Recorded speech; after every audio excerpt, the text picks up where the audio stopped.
Tea time, yeah, making a difference, one cup at a time. Tea time, yeah. So be sure to grab your tea, grab a seat, and tune in to Miss Liz.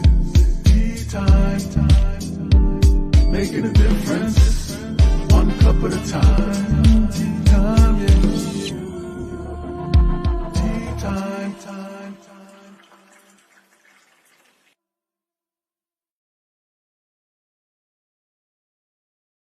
Well, welcome to Tea Time, and that's right, Miss Liz is back, and you know what that means. That means we have a new TEA sitting in the back room. So I have the amazing Kim Langling in the back, and she has some good news because she got a proof. We're going to talk about a little bit about that. As I stated this afternoon with Kath and Jennifer, we have paws on the couch and we have paw prints on the kitchen floor. So she's going to talk about that and some good news coming out and all that good stuff. But before we get you to enjoy tonight's tea time, we're going to get you over to Miss Liz's YouTube channel. Give that little doorbell a ring. You can watch these tea times at any time during in the morning, afternoon, evening, in the comfort of your home while you're driving your car, or if you just want to pick her up. There's over 300 interviews that you can enjoy on Miss Liz's YouTube channel. So let's get the disclaimer out there. I'm going to get a little bit of bio, and then I'm going to Kim in here, and we're going to serve you a tea of nuggets of hope. That's right. There's a different type of tea tonight, so get prepared for that.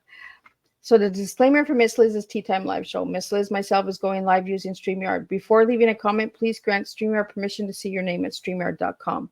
Please be advised that the content brought forward for any Tea Time show hosted by myself, Miss Liz, is always brought forward in good faith. However, may bring forth dialogues and opinions that are not representative of my platform. The facts and information are perceived to be accurate at the giving time of airing. All Tea Time guests and audience participants are responsible for using their good judgment and taking any action that may relate to the discussion. The content brought forward may include discussions where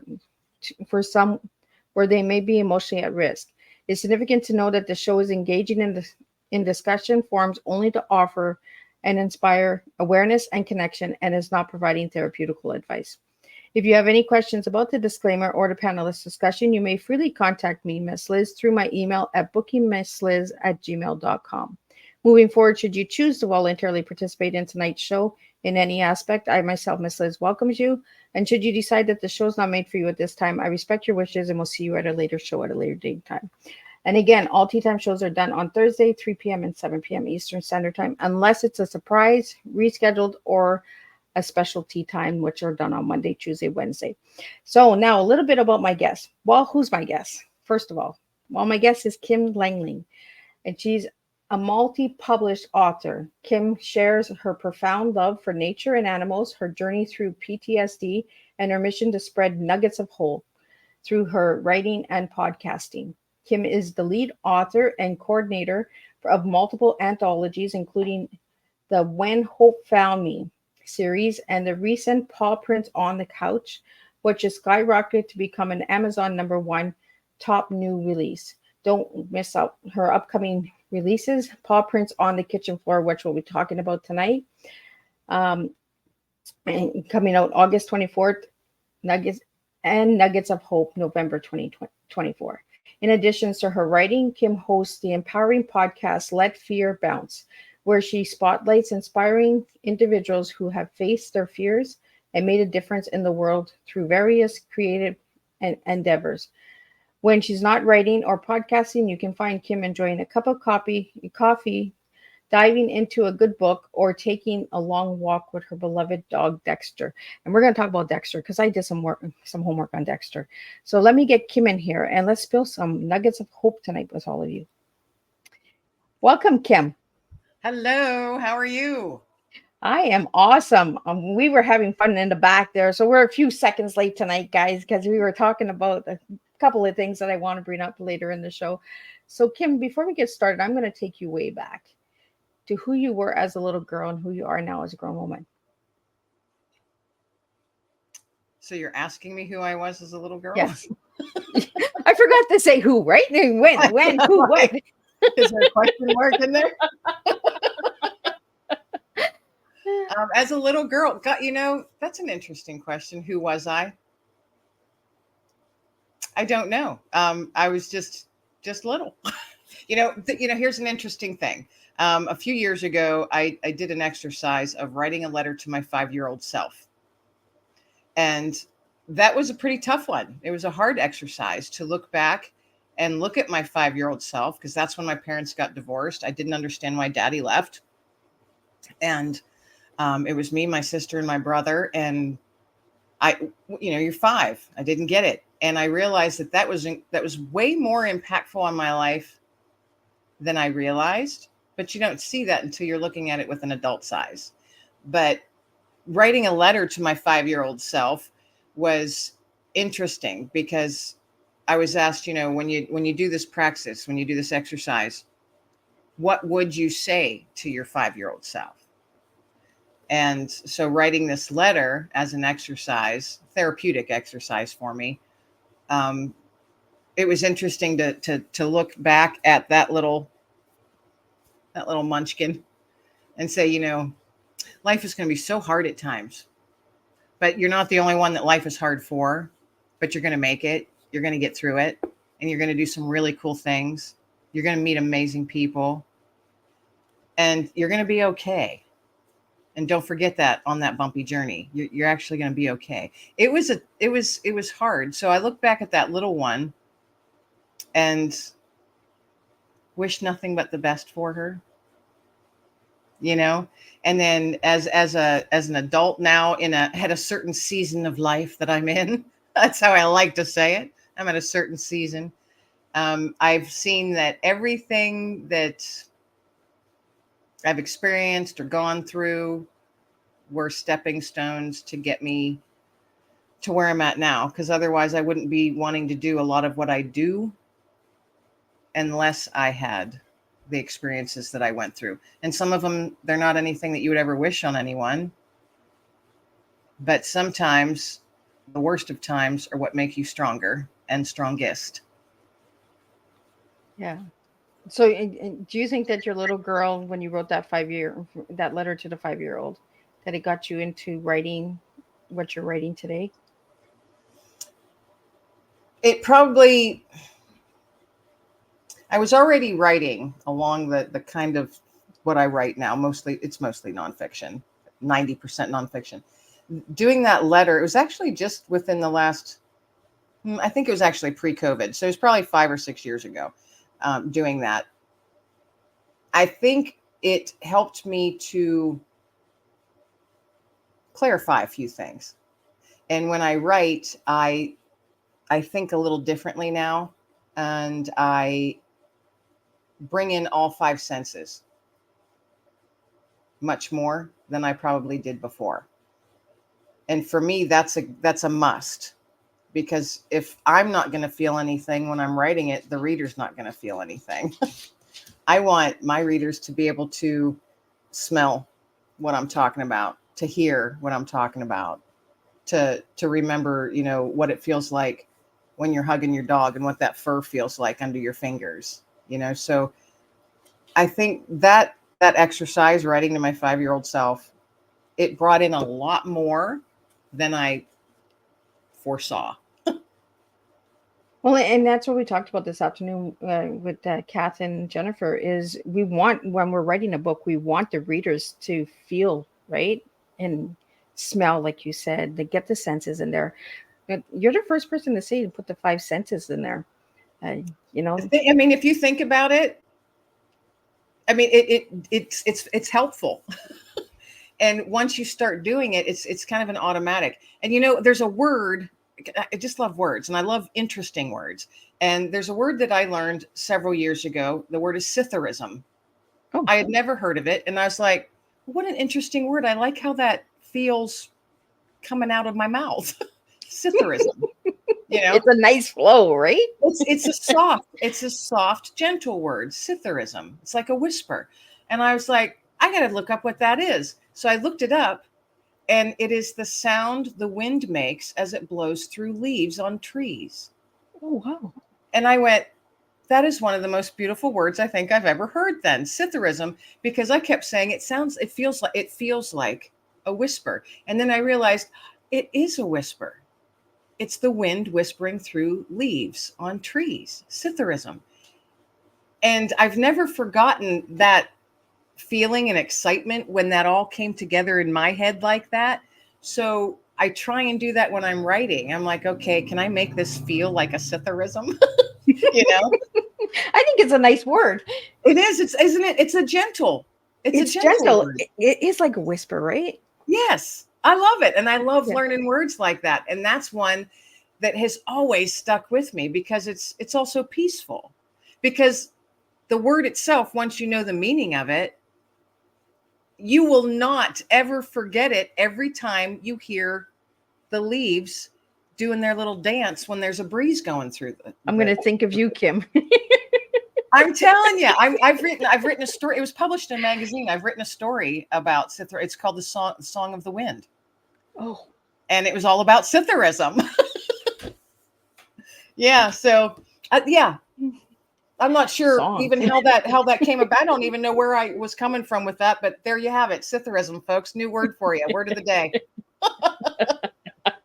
And that's what we do here on Tea Time is we bring words and stories to the table. There we You know, go. and that's why I ask all my guests what their tea is and get words from because I like words and I like to get new words. And you gave me an interesting tea. You gave me nuggets of hope. And I was like, oh, I think I kind of like it because I'm just like nuggets of hope because I'm thinking of nuggets like I'm a grandma, so my granddaughter likes chicken nuggets, right? So I'm thinking nuggets, but there's also the nuggets. It's almost like keynotes, right? Like little pins and tools and tips that you're leaving, little nuggets along the way, little tips. Oh, what do we got there? It's a nugget of hope. Oh, look at that. I like that. Yeah. I And actually have it's in your nuggets. favorite color too. It's green. There you go. Yeah, there you go. Yeah, I have a bunch of those. So how did you come up with the nuggets of hope? That's it was a couple years ago, and I was everywhere I looked or read or was listening to, the word hope was everywhere. And I don't know if you've ever had that happen to you in your life, but it just showed up everywhere. You know, a lot of people be like, "Oh, I saw the number 114 showing up, so I played the lottery." You know, it was like that. The word hope was showing up everywhere. And I'm a Christian, so it wouldn't stop for like 2 weeks. It was everywhere. I read it. I would see it on billboards. I heard it on radio, in commercials and songs and I'm going, okay, what am I supposed to be doing with this? And then I realized I'm supposed to be tossing it out there. And I thought, I am one person, just some dorky chick living in Pennsylvania. How am I supposed to inspire hope in people? Because it's a pretty darn dark world. It can be. Yeah. And there's some pretty dark pockets of it, even in our own backyards. And so I thought about it and I'm like, all right, well, someone had given me a little packet of those little inspirational cards. You know, they're like business card size and they're like, you're a rock star, you're awesome, stuff like that, just real simple. And I was like, someone gave me a packet of those, or I got them at a marketing or networking event one time and I saved them. So I dug those out and I just threw them in my purse and thought, I'll just hand them out or whatever. So when I was out and about doing errands, I just started dropping them places. And I had like 12, maybe, probably no more than that. So I'm in a store and I was like, well, I'm going to tuck these in these jean pockets. I'll put this in that sweater pocket. I'm going to put this in with the motor oil. So I was just dropping them anywhere in the store that someone might find them. And whoever finds them, I don't know, maybe it'll make them smile. Maybe it'll turn their day around. Who knows? So I thought, okay, job done. I dropped my nuggets of hope. But it wouldn't stop. Because you had more nuggets. The word kept showing up everywhere. And I'm going, what am I supposed to do? I don't understand and as again, I said, as a Christian, I was like, God, what is it you're asking me to do? Because it was really a strong nudge, really a very strong nudge. And then I thought, okay, Kim, you're overthinking it. Just get some nuggets of hope. So I got online and found these stones. They're little stones, polished stones with the word hope engraved in them. And I ordered them. They're not cheap. And I'm going, what? Okay, all right. I guess this is what I'm going to do. you know. So I ordered them and started carrying these with me, and I've been doing it over 2 years now. And I approach people, just strangers. I'm the crazy lady approaching strangers. And I felt very strongly that's what I was supposed to do, but I'm not supposed to talk to people. I'm just supposed to offer them a nugget of hope and wish them a blessed day and then be on my way. And so I've been doing that for a little over 2 years. And those stories, the people, like I said, I don't stand and chat with them, but the interaction, the emotional interaction with these folks has been amazing. And the responses that I've get have just been amazing. And, I've had tears, I've had hugs, I've had laughter, and I've had anger. And I just took it all and wished them a blessed day and was on my way and thought, okay, that's what I'm supposed to be doing. I don't know what these people are going to do with their little stones. I do know one person, because I don't ever approach people I know with them. It's always people that are kind of pointed out to me. Like if I'm in a store, I'll walk Or you by kind of feel someone. drawn to them, right?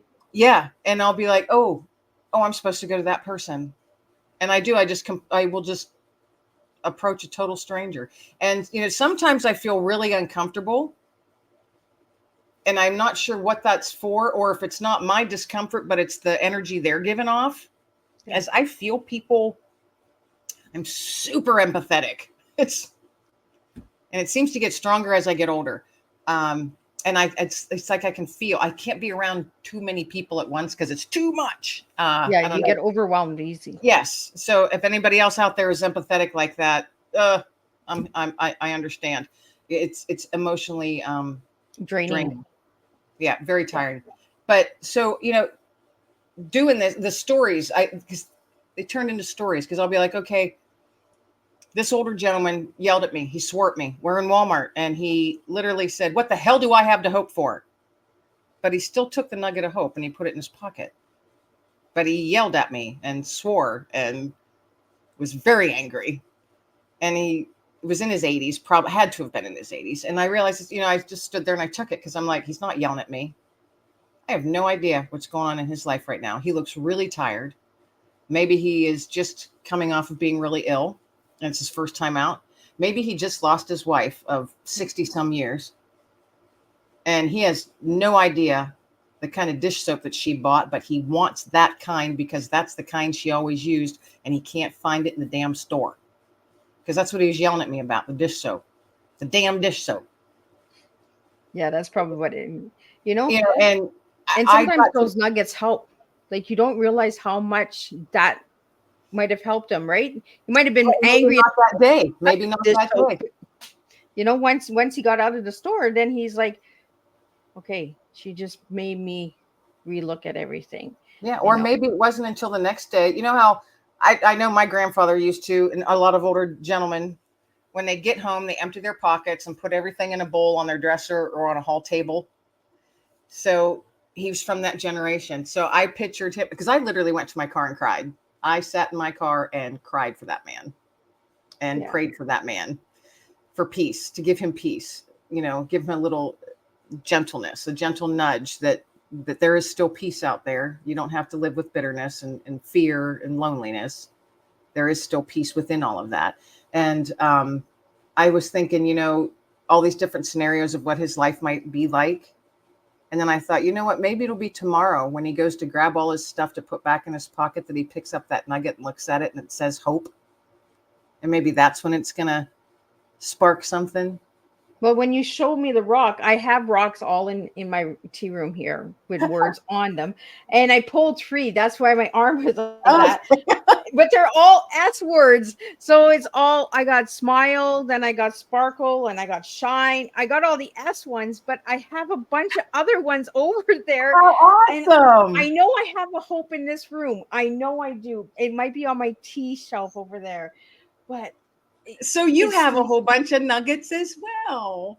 I do. Yes. When I need to pick her up, I go into stores, and if they got these rocks with words, I look for a word that calls me that day.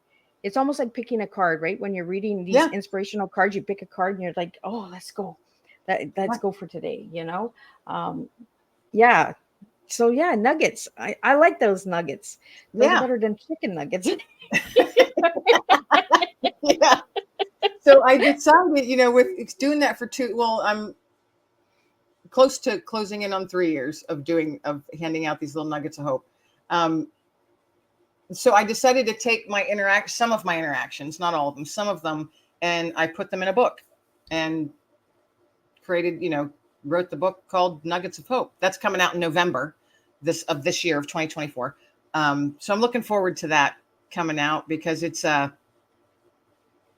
pretty personal, but then there's a lot of practical things in there about, why can't you be kinder? What's Yeah. stopping you from being kinder?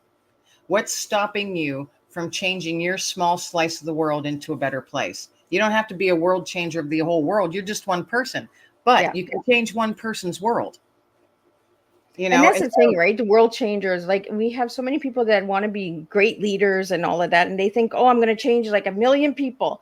How about you change one person and that one person starts with you in the mirror? And then and the person across the street, right? And that's what I'm doing with the tea times, Kim, is it's not about the millions, it's not about the numbers, it's about one person at a time, one story at a time, one tea at a time. And tonight's tea we're doing is nuggets of hope. So you're sharing your tea and you're spilling and we're making a mess and we're having some fun with it, yeah, because that's the way life should be. Stop being so serious.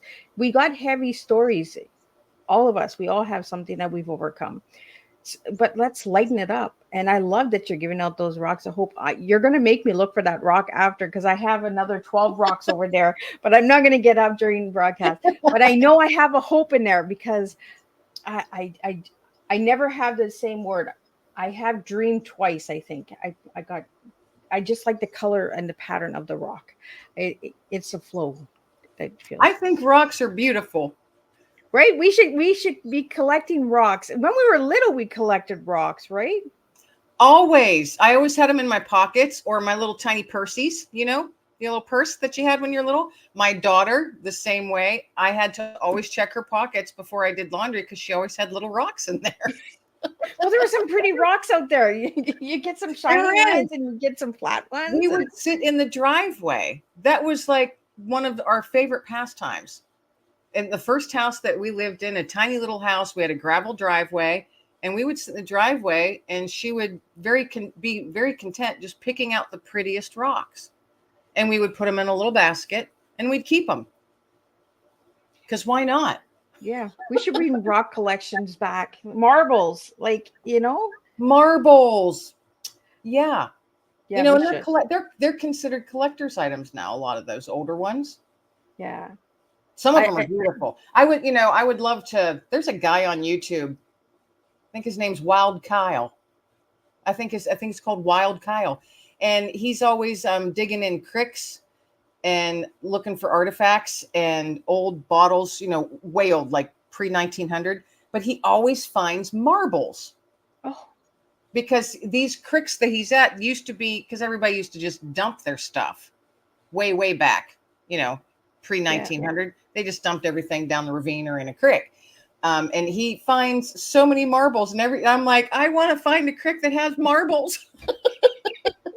I want to go marble hunting, but he's like in Arkansas, That's where all the marbles are. We got to That's go to where all the Arkansas. marbles are.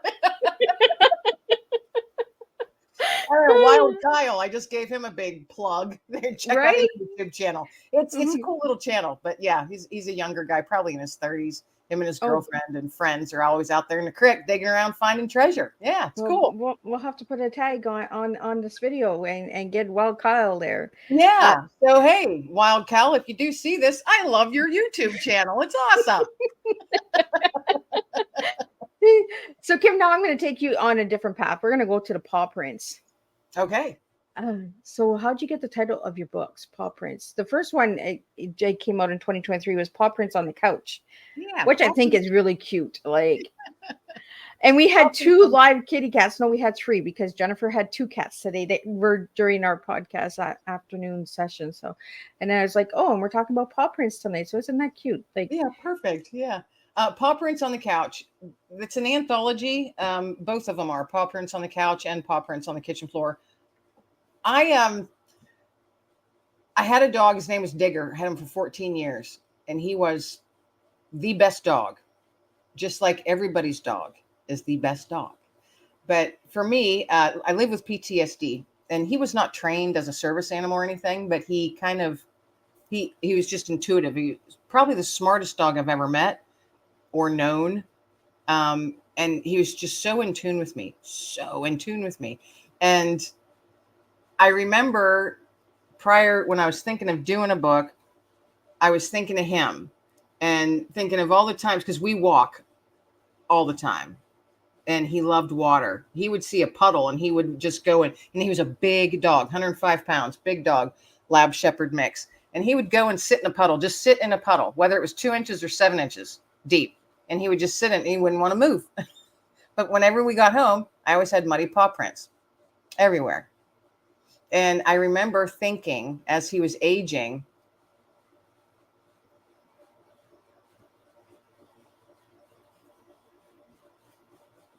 how much I was going to miss cleaning up those paw prints. And so I thought, you know what? There's so many people out there that absolutely adore their pets, and they are family members. They're not just a dog or a cat or an iguana. They're family members. Yeah. And I bet you there's some out there that would like to share their stories. So I reached out to a few people because I wanted to share Digger's story. And Digger had his own Facebook page for the last 6 years of his life, and he had quite the following. And he was a wise old man. I always called him my old man. And he was very wise because he was teaching all of us humans little lessons each day. And people started messaging back, well, how come Digger didn't have a lesson for us today? Or how come Digger didn't have a story for us today? They forgot that it was actually me who was writing this stuff. And I saved all those stories. There's 6 years of conversations between me and Digger. But Digger's always the smartest one, of course. And I saved all of them, and everybody's like, you got to put those in a book. But every time I go to work on it, I start crying. And so I thought, okay, in the meantime, I'm going to reach out to others, because I know there's so many out there that want to share stories, or, given the opportunity, they probably would want to share. So I reached out, and that's how Paw Prints on the Couch came to be. I just reached out to a few people and said, you want to share a story? I know you've got dogs. I know you adore your dogs. You want to share a story? 1,500 words, short story, just something to let us get to know your dog. And everybody was like, without fail, they're all like, oh my gosh, really? Yeah. Well, I've never written anything. I'm like, I don't care. I don't care if you've ever written it. You don't have to be professional. That's what editors are for, So, and it's funny because half the people in the book had never written anything before, and they were so excited to be published. And I was like, this is turning out to be something so much more than I anticipated. And it was really a really fun project to do. And it was very well received. People love their pets. And it's kind of, I kind of compare it to like a Jack Canfield Chicken Soup for the Soul book. That's kind of like what it's like, if you need a reference point. So That's how the Paw Prints on the Couch is. And then I've got one that's coming out this month, 21st, just a couple weeks from now, August 21st, Paw Prints on the Kitchen Floor, the second installment, with a whole new batch of pet parents that have penned their stories of their beloved pets.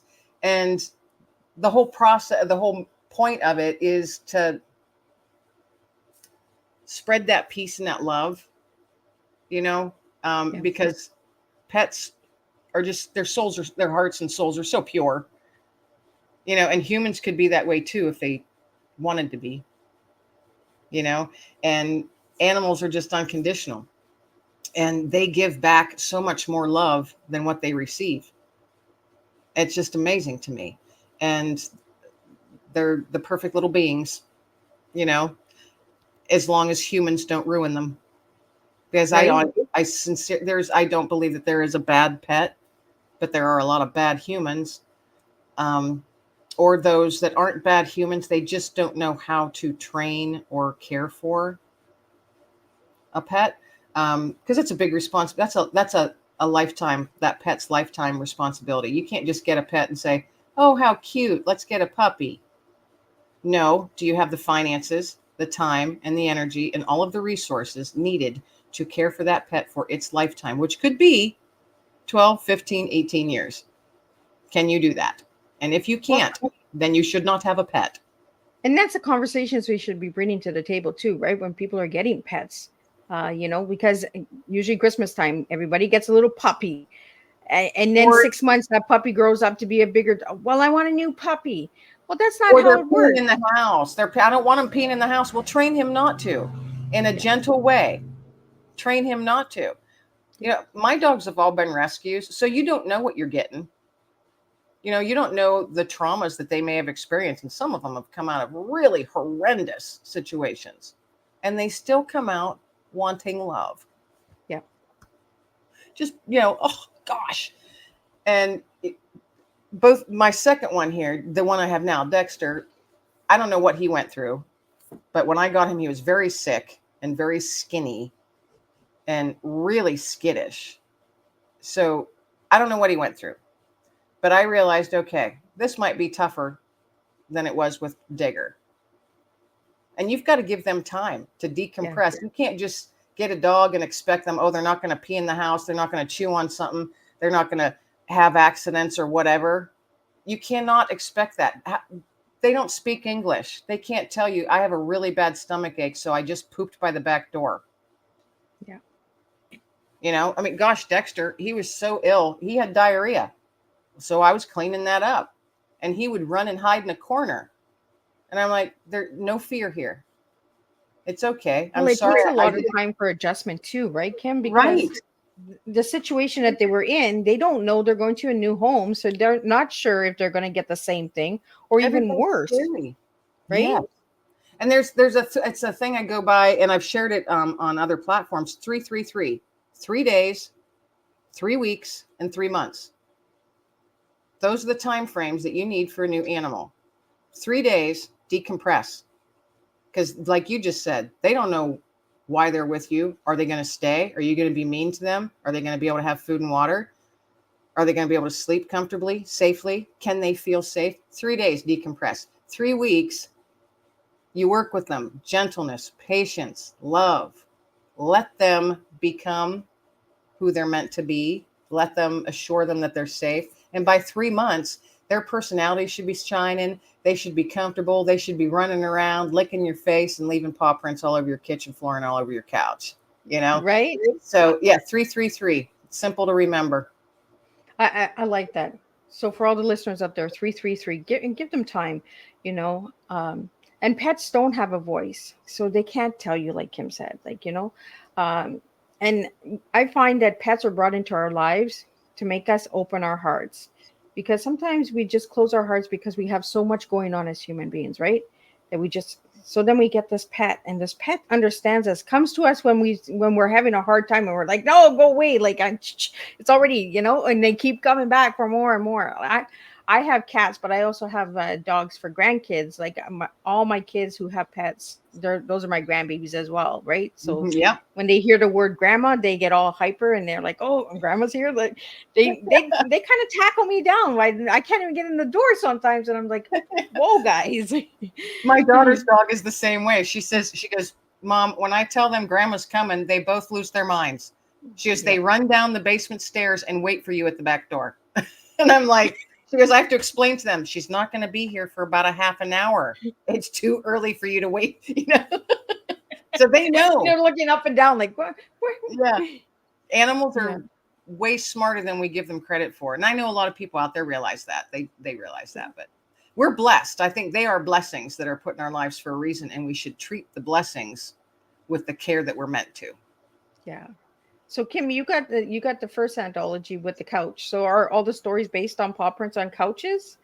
And the No, second one on kitchen no, table. that's just the name of the book, because I remember back, for years, for 14 years, and then now again with the dog I have now, all the paw prints that I clean up, because we walk a lot. I live in the country, so we're out in all weather, which I love, and the dogs get me out there and they love it. And I constantly am cleaning up paw prints. And so that's how the name of the book, Paw Prints on the Couch, came. That one was from Digger, because I remember all those, he would run in the house and jump on the couch before I could catch him. And I'd be like, okay, well, I'll Here just we go get him again. off. It's no big deal. And then the first book was kind of a hit. It did pretty well, and people really enjoyed it. And then I had other people saying, "Are you going to do another one?"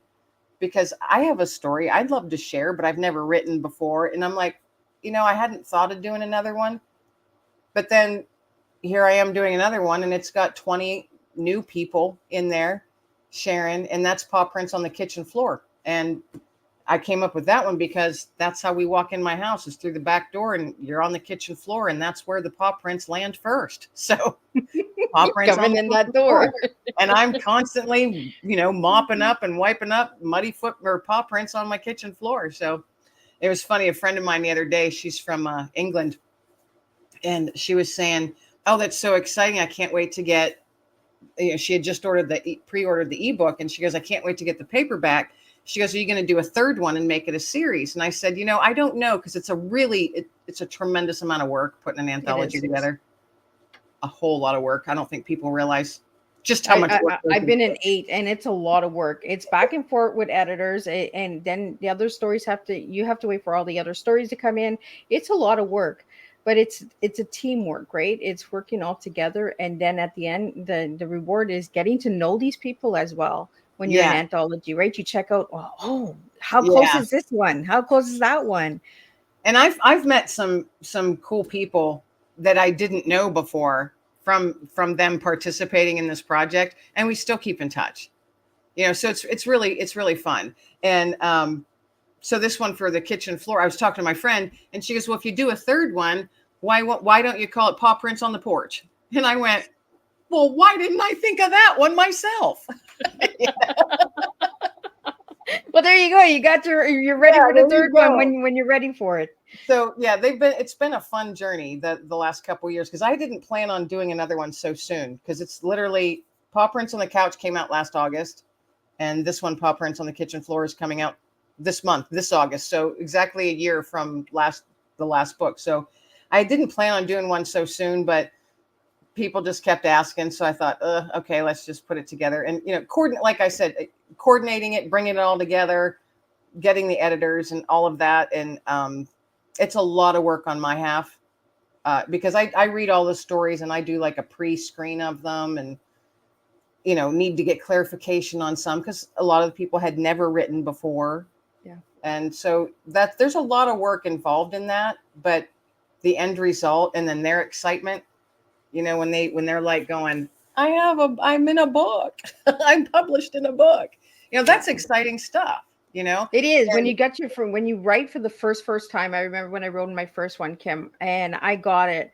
I was like, oh my God, like somebody, because it went the #1 international bestseller. And I was like, oh my God, somebody in Rome is reading my story right now. Oh, Yeah. you have this, wow, I'm in a book. Yeah. And now you're out there for life, right? In 20 years, that book might be found, and somebody might read it and say, oh, this is really incredible. That's the other thing. Yeah. It's out there forever.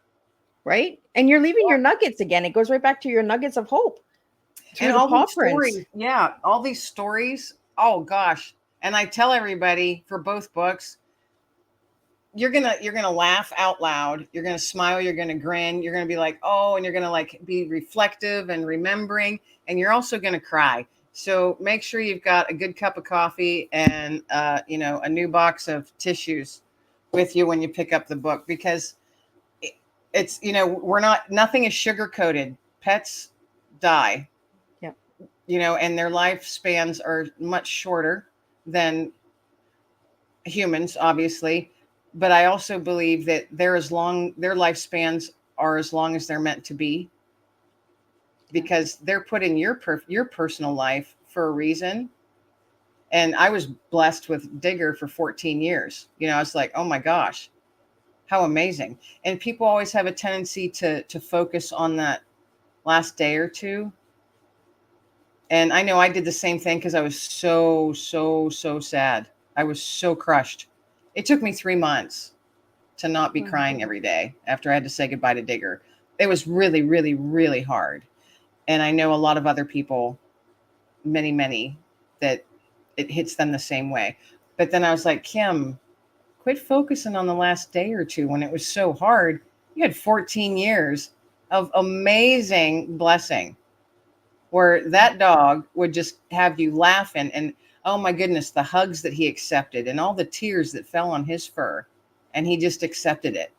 And all the times that he pulled me out of a nightmare or he pulled me down from an anxiety attack because he was there, or he saw it before I even realized I was having an anxiety attack, panic coming up on me. Well, that's what I mean, right? They can sense it, right? They come to us, and then we're wondering, why are you coming to me? Like, I didn't call you. Like, my cat does that. My cat can sense when my anxiety is really high. She'll come and she'll snuggle and get really right into me. And I'm just like, not now. But I know now, after a couple of months of her doing it all the time, I'm like, okay, she can feel that. Right. And I'm like, oh, you're getting my attention. You're refocusing me. Thank you. Yeah. Well, and it changes the mindset too, right? Because you might be in that moment, right? And then that pet comes, like, and then you start to pet the cat or the dog, and you kind of get out of it and you move forward, right? Move on. Yes. Or you have somebody to talk to. I know my cat and me, we're like, my spouse always says, "Well, you guys ever going to get along?" And I'm just like, well, she wants me to leave the tap on for her, and I'm done in the bathroom. Now I got to go back and turn the tap off, and she's like, meow, meow, meow, meow. And I'm like, and I taught her how to give high five, and my kids were like, Mom, she's not a dog, she's a cat. And I was like, yeah, so yeah. And she gives me high five to get a treat. If she doesn't give me high five, no treat. Like, I talk to Digger daily, and now with I've got my guy here, Dexter. Well, he's passed out beside me on the floor right now, but I talk to him all the time, and then he talks back. And the interesting thing I said earlier, he was I don't know what situation he came from, but he was very ill and skittish and skinny, and he didn't make a sound for months. Wow. Not a single. And I was like, but then in my head, because I would have these conversations going on, like Digger, the conversations that I wrote with him all the time on Facebook and all that, he was always the wise older man, Dexter, in my head, his voice comes across as a 12-year-old boy. I don't know why. That's just what it is. So when I talk to him, or when he did start to make noise, I was like, oh, you can talk. Now, see, it's okay now. Tell me whatever you want.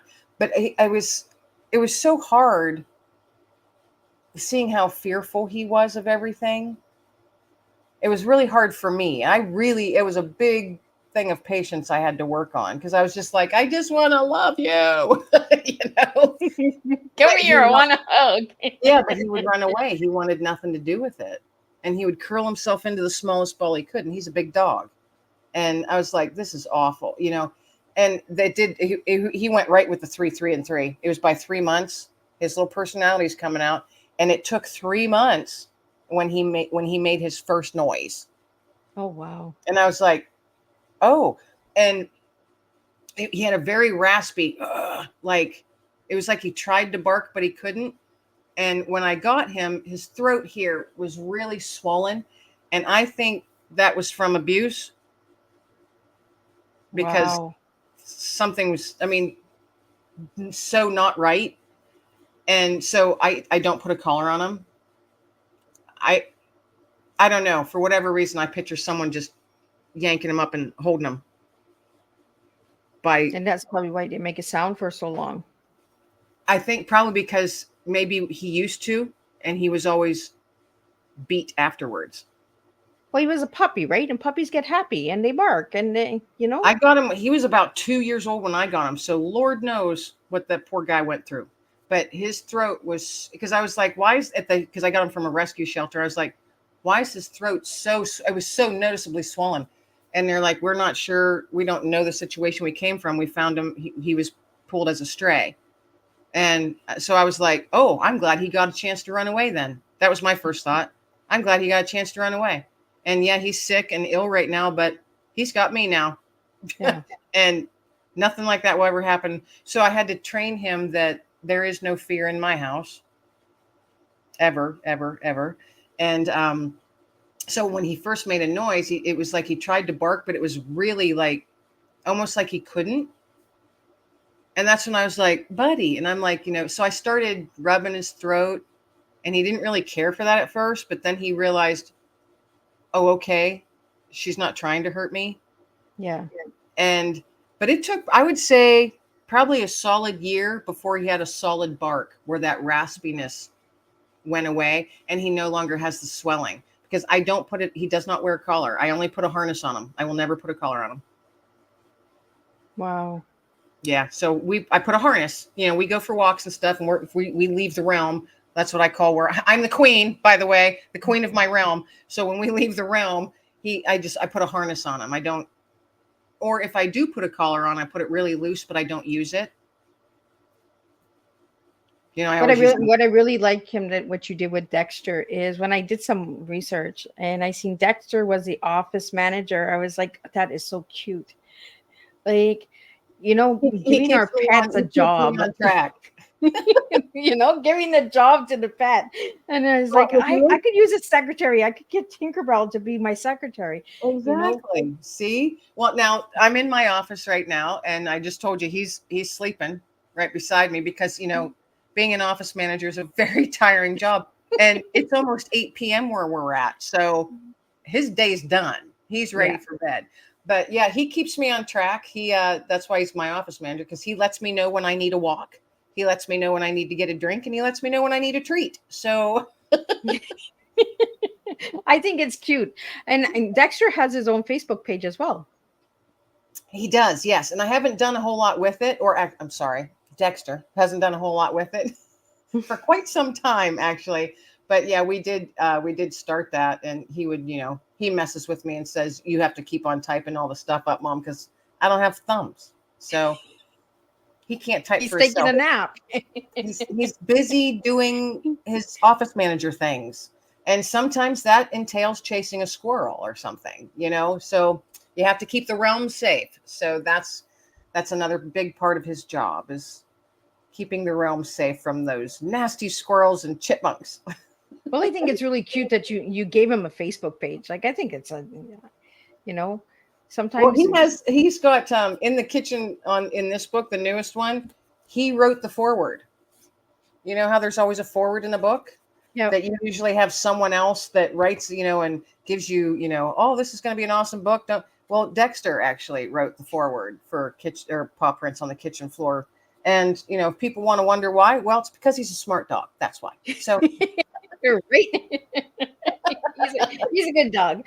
That's right. You just held up the book because I seen, I think it was 2 days ago, you got a package and you were like, boop, boop. And I was like, what you got? I have no idea why I kept saying boop. I was excited. The package came in the mail. I got my proof copies. So it's got, this gray stripe across it. Can't, not for resale. But I finally got the proof copy. And that's always exciting when you get that first copy, and it might not be the perfect yet. That's why you get proof copies to look through. But it was just so exciting. And I'm like, I got to make a little video and put this on, especially for all of the 19 other co-authors that are in the book, to show them, hey, you know what? We're in the home stretch now. So yeah, I kept saying boop. I don't know why. I have no idea. And I think I even said that in the video. I have no idea why I'm saying boop. Yeah, because I watched it and I was like, okay, what you got? I know she got something from Amazon. And then when I see it, I was like, oh yes, and she's coming on Teatime with the new book. Yeah, I'm a dork. Like I said earlier at the top of the show, I'm a dork, but yeah, why not? And right. And the thing is, I don't get on and do stuff like that very often, on social media and stuff like that. I found recent, and I don't know, this is just for me, my own self. I found that there's so much negative on there. I stay off of it. Yeah. of all platforms. And the only time I am on there is when I am actively searching for something inspiring.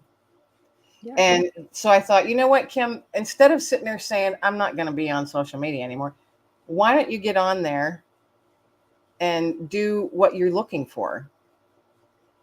So do something fun, do something inspiring. And so, maybe this isn't inspiring to people, but it's a nice read, and people are going to get something from at least one story in there. Every story might not be for the reader, but there's one story in there that's going to touch your soul. That's going to Well, take and you that's the back. thing, right? With anthologies, right? There we go. Anthologies bring you that offer. And if one story doesn't resonate with you, the next one will. And that's what I enjoyed doing when I was in a bunch of anthologies as well, is getting to know the different stories and saying, you know what?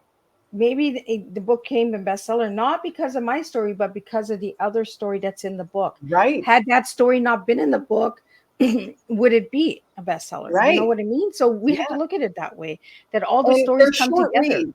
There's a lot of people that, and I like to look at it this way too, because I've talked to folks, they're like, I'm not really a reader. I don't like reading novels. And I'm like, well, then this is the perfect type of book for you, because the stories are like 2.5 pages long, each Yeah. story. So you can carry that in your tote bag, your car, your purse for when you're sitting there waiting on the kids from soccer practice or dance lessons, whatever the case may be. You're sitting waiting in the doctor's office. You can pull it out and you can read a story or two. You know, you don't have to sit there. They're little bite-sized stories, so you can enjoy the book in bite-sized pieces. Because a lot of folks I know, or they say, "Oh, I don't have time to read." I don't know how people can ever say that, because I read all the time. Me too. I'm a I nerd, man. I got books all over.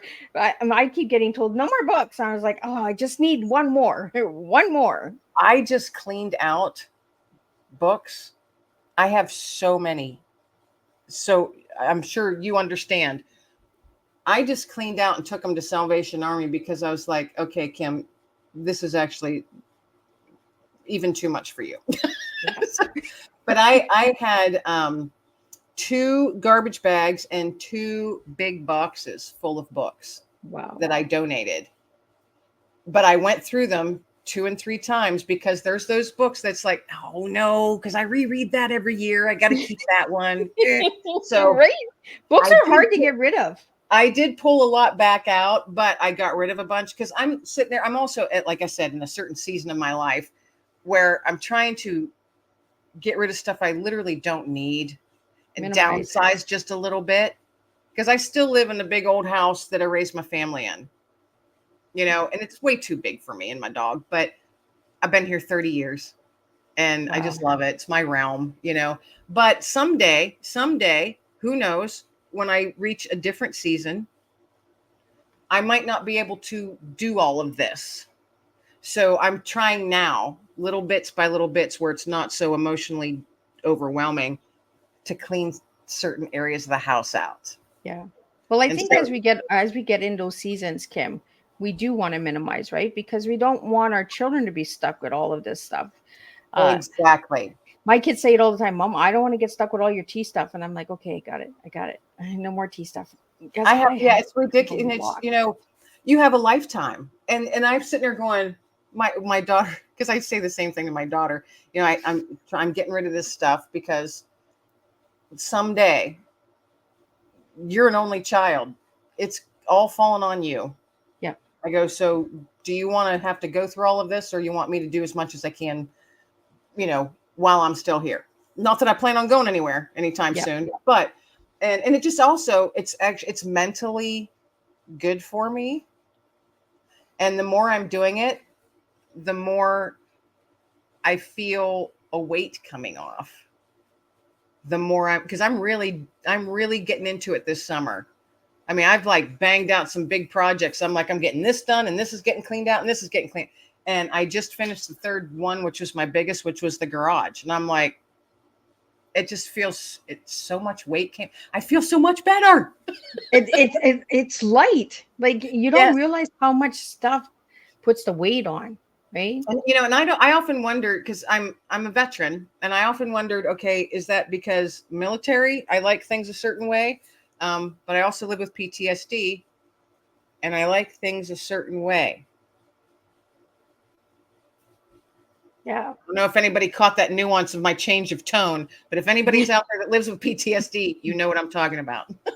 Absolutely. If it's not in a certain way, then it causes anxiety. It causes stress. I live with CPTSD, and when things are not in order, I'm just like if somebody would come in here and move my tea room, I would be like, oh, panic attack, big time. It's too much. Yeah. Yeah. It's too much. I get it. I hear you, sister. So what do you do for your PTSD to help you get over it, Kim? I've learned a lot of things over the years, and I talked to a counselor, and I no shame in that. I used to not ever share that, but now I do. Yeah. Because there might be somebody else sitting out there going, yeah, but if it helps somebody or nudges somebody to go talk to someone, because sometimes you cannot do it all on your own. Yeah. Sometimes just too damn hard. And you need someone outside your bubble, your little bubble of darkness that you fall into every once in a while. You need someone outside that bubble, unbiased, that can sit there and say, okay, now let's look at this from a different direction. And then you go, oh, Right. So It's the nugget of hope. You need yes, hope from someone else. yes. And so there's no shame in putting your pride to the side and asking for help.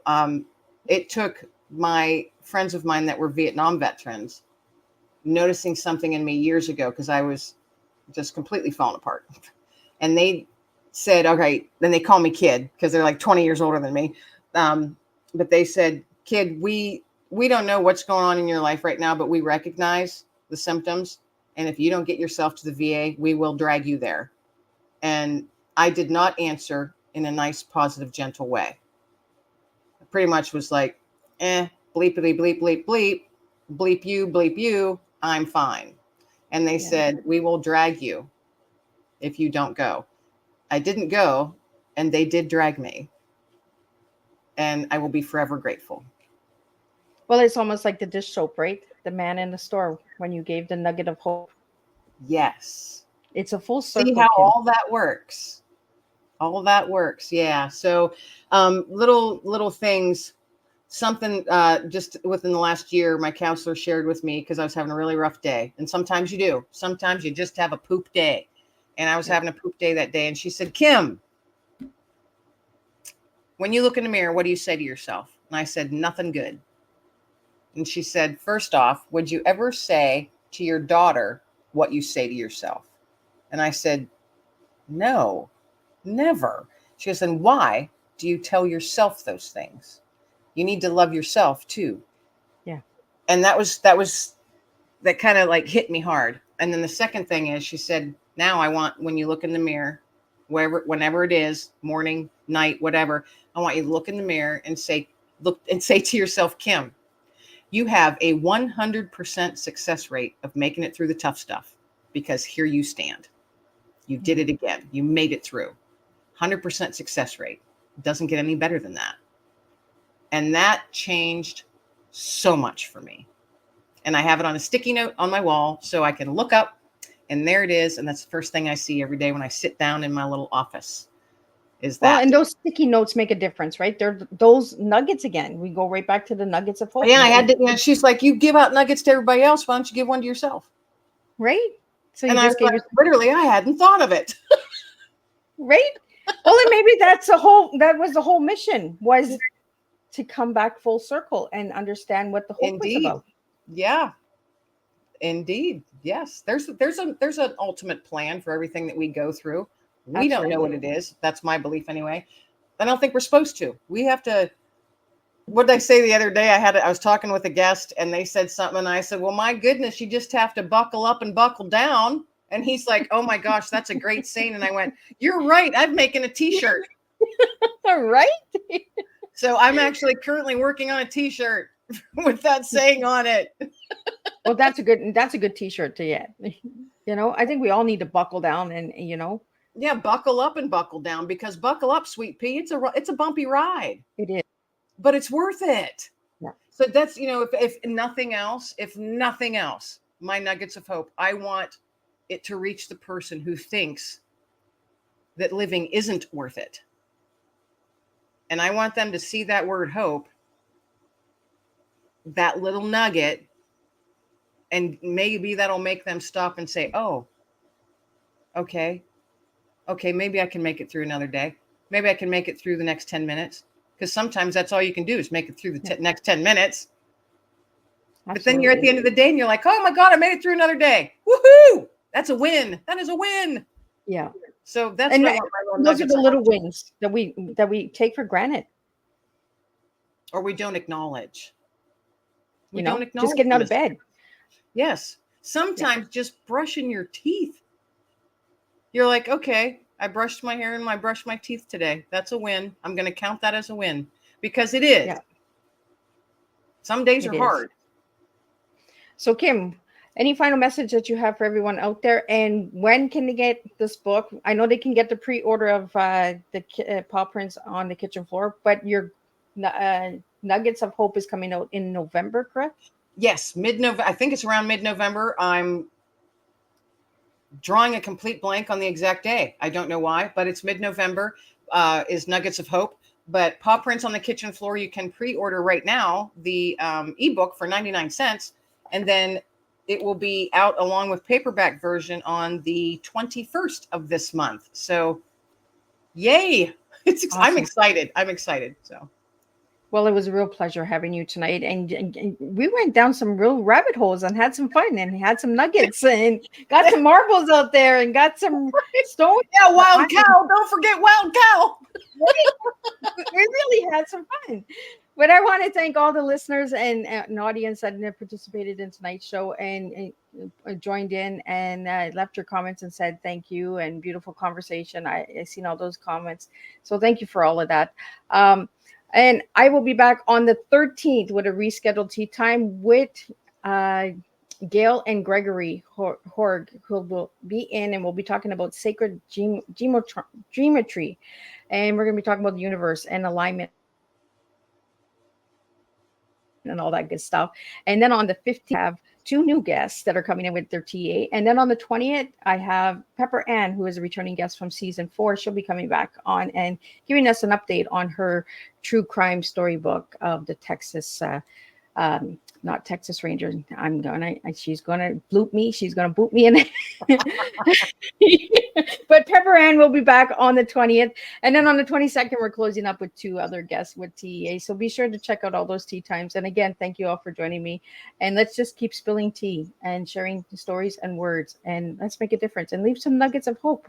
And if you got nuggets, I'd like to hear about them. Leave them in the comments and let Kim know about your nuggets of hope. And let's keep spreading that little nugget out there. And thank you again for joining me, Kim. Thank you for everybody joining in tonight. And I will see everybody back on the 13th for a new TEA with all of you guys.